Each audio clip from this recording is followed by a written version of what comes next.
Hello guys, ఎలా ఉన్నారు? మీరు బాగున్నారు అనుకుంటున్నాను. నేను బాగానే ఉన్నాను. ఈరోజు ఎడ్జ్ కంప్యూటింగ్ గురించి మాట్లాడుకుందాం. ఎడ్జ్ కంప్యూటింగ్ అనేది ఒక మోడర్న్ టెక్నాలజీ అనమాట. అది ఒక సోర్స్ ఆఫ్ జనరేషన్ని డేటాను ప్రాసెస్ చేయడానికి చాలా ఎనేబుల్ అవుతుంది.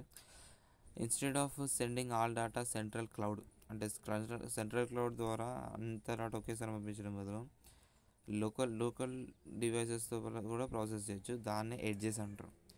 ఈ ఎడ్జెస్ అన్ని కొన్ని devices like sensors, routers, gateways and IoT devices ఇవే అనమాట. వీటి యొక్క మెయిన్ గోల్ ఏంటంటే మాత్రం డిలేని రెడ్యూస్ చేసి లేటెన్సీని కూడా తగ్గించేస్తుంది. ఒక అప్లికేషన్స్ అయిన స్పీడ్ అండ్ పర్ఫార్మెన్స్ని ఇంప్రూవ్ చేస్తుంది.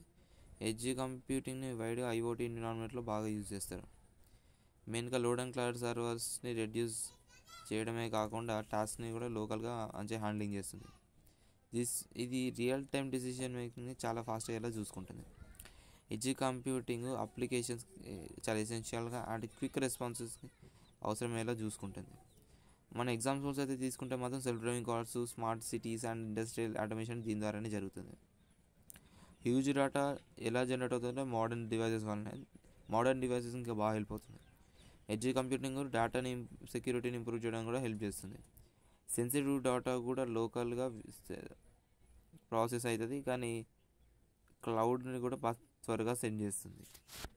దీనివల్ల రిస్క్ అనేది తగ్గించేసి ప్రైవసీ ప్రొటెక్షన్ ఇంప్రూవ్ చేస్తుంది. మెయిన్గా లో ఇంటర్నెట్ బ్యాండ్ విత్ ఏరియాస్లలో బాగా హై స్పీడ్ ఇంటర్నెట్ని ప్రొవైడ్ చేస్తుంది. ఒకవేళ ఇప్పుడు కనెక్టివిటీ అనేది చాలా తక్కువైనా, వీక్ అయినా ఎడ్జ్ డివైసెస్ వల్ల ఇప్పటికీ వర్క్ అవుతాయి అన్నమాట. కొన్ని technology 5G, AI and IoT కూడా ఈ ఎడ్జ్ కంప్యూటింగ్ వల్లనే సపోర్ట్ అవుతాయి. ఎడ్జ్ కంప్యూటింగ్స్ ఆప్టిమైజేషన్ కాస్ట్ని తగ్గించి క్లౌడ్ స్టోరేజ్ యూస్ని మినిమైజ్ చేస్తుంది. రిలయబుల్ పర్ఫార్మెన్స్ని ప్రొవైడ్ చేస్తూ మిషన్ క్రిటికల్ అప్లికేషన్స్ మంచి పర్ఫార్మ్ అయ్యేలా చేస్తుంది. ఓవరాల్గా ఎడ్జ్ కంప్యూటింగ్ చాలా ఫాస్ట్, సెక్యూర్, మళ్ళీ ఫ్యూచర్ ఎఫిషియెంట్ టెక్నాలజీకి ఇది చాలా మంచి ఫ్యూచర్ టెక్నిక్ అన్నమాట.